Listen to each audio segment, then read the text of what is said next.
Dragi cetățeni, războiul din Ucraina, scumpirea gazului peste tot în lume, creșterea prețurilor la produse ne-au lovit puternic. Însă vă asigur că guvernul este alături de oameni. Vom acorda și în acest an compensații în facturile la energie.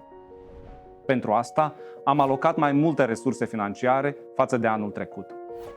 Acest lucru este posibil și datorită sprijinului enorm din partea Uniunii Europene și a țărilor dezvoltate care ne ajută. Pentru a primi compensațiile, familiile se vor înscrie pe platforma online compensații.gov.md.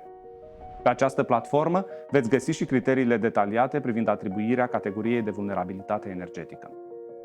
Altfel spus, cât de tare este afectată fiecare gospodărie și de cât de mult sprijin are nevoie pentru a se descurca.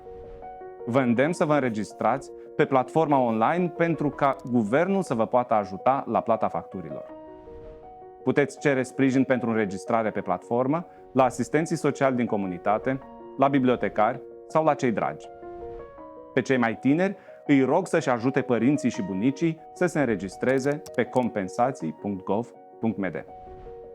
Cu toții ne confruntăm cu achitarea unor facturi mai mari, însă știm că unele familii au nevoie de un ajutor mai mare pentru a trece cu bine peste iarnă. De aceea, vom cheltui eficient banii publici și vom acorda compensații în funcție de categoria de vulnerabilitate energetică a fiecărei gospodării. Cum facem asta? Analizăm mai multe criterii: venitul familiei, componența acesteia și cheltuielile pentru gaz natural, energie termică și electricitate. Cu cât mai mare este proporția cheltuielilor pentru energie raportate la venit, cu atât mai înaltă este vulnerabilitatea familiei și cu atât mai mult are nevoie de sprijinul statului. Dragi cetățeni, înțelegem cu toții că trecem printr-o perioadă complicată. Compensațiile acordate de guvern vor reduce din povara acestei ierni.